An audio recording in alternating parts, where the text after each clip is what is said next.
지금 여러분이 보고 계신 게 혹시 어떤 건지 아실 수 있나요? 김상중 씨, 이게 뭘까요? 가 오다걸 야보사 가고 말꽃줄 보실도 그리 이게 일단은 그 김소월님의 어이구. 진달래 꽃이라는 시의 느낌이 나는 말이에요. 예. 이 시를 어떻게 만든 건지 이제 여러분한테 보여드릴게요. 사실 오른쪽은 다들 아시죠? 네. 예, 오른쪽이 바로 원래의 진달래꽃이라는 시예요. 제가 오른쪽에 원래의 진달래꽃에서 왼쪽에 있는 이걸 만든 방법이 어떤 거냐면 여기 보면 나, 보, 기, 가처럼 한 글자 한 글자씩 있잖아요. 네. 그거를 다 모은 다음에 막 섞어요. 그리고 뿌려요. 그러면 거기서 만들어지는 게 왼쪽 거예요. 물론 할 때마다 물론 다른 게 나오죠. 근데 제가 이 왼쪽과 오른쪽을 보여드리면서 여러분한테 묻고 싶은 것은 왼쪽에 있는 것도 오른쪽의 원래의 진달래꽃과 정확히 똑같은 요소로 만들어져 있는 거예요. 나가 왼쪽에도 있고요. 보도 찾아보면 있고요. 똑같은 글자 수로 똑같이 만든 거예요. 그런데 왜 오른쪽을 보면서 우리는 아름다움을 느끼지만 왼쪽 거를 보면 이게 뭔지도 모르겠고 여기서 아름다움을 느낀다고 하시는 분은 좀 문제가 있는 거겠죠. 그죠? 이게 왜 그럴까요? 왜 다를까요? 이제 그런 생각을 해보자는 거예요. 우리가 어떤 시 같은 걸 느낄 때 우리가 느끼는 아름다움이라는 게 글자 하나하나에서 느끼는 아름다움이 아니고 바로 글자들끼리 맺고 있는 관계 때문에 만들어지는 그런 아름다움이다라는 생각을 해본 거죠. 이 그림에서 오른쪽에 있는 그림은 모네의 그림이에요. 왼쪽에 있는 건 또 어떻게 만들었을까요? 마찬가지로 오른쪽에 있는 원래의 아름다운 그림에서 그냥 픽셀이라고 하죠. 그 점들을 다 모아서 또 막 흔들어서 뿌리면 왼쪽처럼 되는 거예요. 이것도 왼쪽에 있는 그림하고 오른쪽에 있는 그림하고 정확히 똑같은 구성 성분으로 이루어져 있는 거예요. 하지만 앞에서 우리가 김소월의 진달래꽃을 보면서 느꼈던 아름다움과 마찬가지로 여기서도 오른쪽에 원래의 인상파 화가 모네의 그림에선 아름다움을 느끼지만 왼쪽에 뒤죽박죽 섞여 있는 곳에서 아름다움을 못 느끼잖아요. 그림의 아름다움이라는 게 점 하나하나의 아름다움이 아니라 그 점들이 다른 점들과 맺고 있는 관계 때문에 만들어지는 아름다움이라고 생각할 수 있는 거죠. 그래서 그런 재미있는 표현을 봤는데요. 어느 누구도 시를 현미경으로 읽을 수는 없다. 그런 얘기가 있더라고요. 우리가 현미경으로 보면 글자 하나를 보는 거잖아요. 글자 하나를 하나하나를 현미경으로 한 글자씩 보면서 시에서 아름다움을 느끼는 게 아니고 마찬가지로 그림도 현미경을 갖고 그림을 감상할 수 있는 사람은 사실 하나도 없는 거죠. 그래서 제가 첫 번째 관계 맺음이라고 이름 붙인 건 바로 그런 의미예요. 그러니까 구성을 하고 있는 요소들끼리의 어떤 유기적이고 아름다운 관계를 맺고 있기 때문에 우리가 아름다움을 느낀다고 생각하는 거죠. 제가 두 번째 관계 맺음이라고 붙인 제목인데요. 이거를 읽어보셔야 되는데 소리를 내지 마시고 눈으로 빨리 읽어보세요.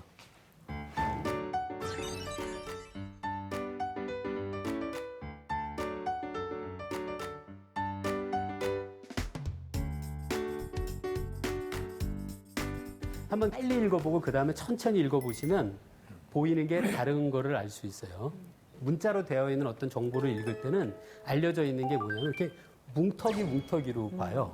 그래서 빨리 볼 때는 처음에 사실 캠리브지라고 되어 있지만 빨리 볼 땐 저걸 캠브리지라고 보는 거죠. 연결 부가 같은 게 더 재밌어요. 언뜻 보면 처음엔 몰라요. 뭐가 잘못됐는지.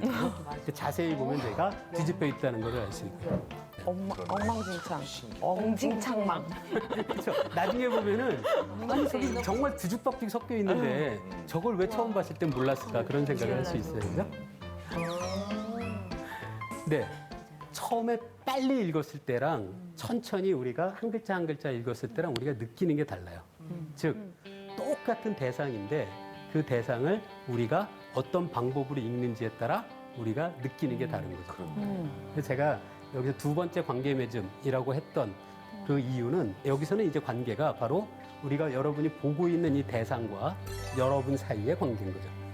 똑같은 것도 빨리 읽을 때랑 천천히 읽을 때랑 달라집니다. 두 번째 관계 맺음이라는 제목을 붙여봤어요.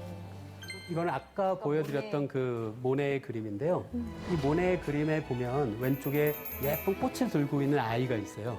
그런데 아이가 들고 있는 것이 정말로 꽃일까? 이런 생각을 해보자는 거예요.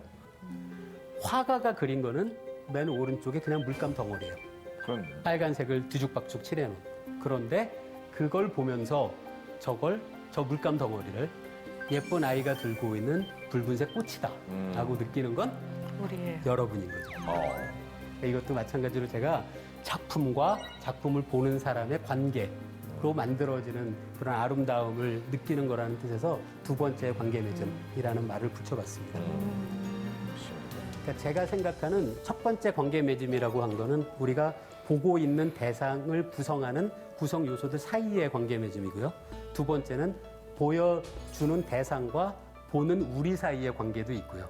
그 다음에 우리가 살아갈 때 훨씬 더 중요한 관계 맺음은 저는 우리 사람들 사이의 관계 맺음이 훨씬 더 우리 사회에서 중요하지 않을까 그런 생각을 해봐서 사회 관계를 이루고 있는 연결망에 대한 그런 이야기를 좀 해보려고 해요. 밀그람이라는 사회학자가 있어요. 자, 이 밀그람이 한 실험이 어떤 거냐면 이 미국의 중부지방의 네브라스카 혹은 칸사스라고 있는 저 지역에 있는 사람들한테 편지를 줘요. 근데 그 편지 겉봉에는 그 편지를 받아야 될 사람의 이름이 적혀 있고요. 정보가 또 주어져요. 그 사람이 바로 매사추세츠에 살고 있다는 정보를 줘요. 처음에 그 편지를 받은 사람은 그 편지를 다른 사람들한테 전달하는 거. 우표를 붙여서 우체통에 넣는 게 아니라 자기가 알고 있는 사람 중에 매사추세츠에 살고 있는 저 사람을 알 것 같다고 믿는 사람한테 전달하는 거예요. 그러면 편지가 이렇게 한 단계 한 단계씩 전달이 되겠죠.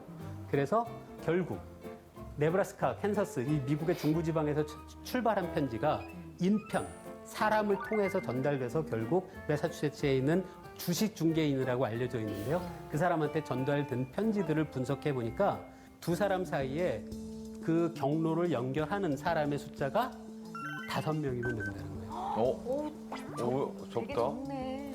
미국의 인구가 몇 명 정도 되죠? 우리보다 많아요. 많아요. 몇 억 정도 되는 미국 인구가 있는데요. 미국 인구 중에 아무나 두 사람 딱 집었는데 두 사람을 연결하는 사회 관계망의 길이가 5단계밖에 안 된다는 거예요. 잘 살아야겠다. 그 얘기 들었었거든요. 예. 우리가 아는 사람 5단계만 넘지면 마이클 잭슨 알 수 있다고. 예, 바로 요 실험을 얘기하는 거예요.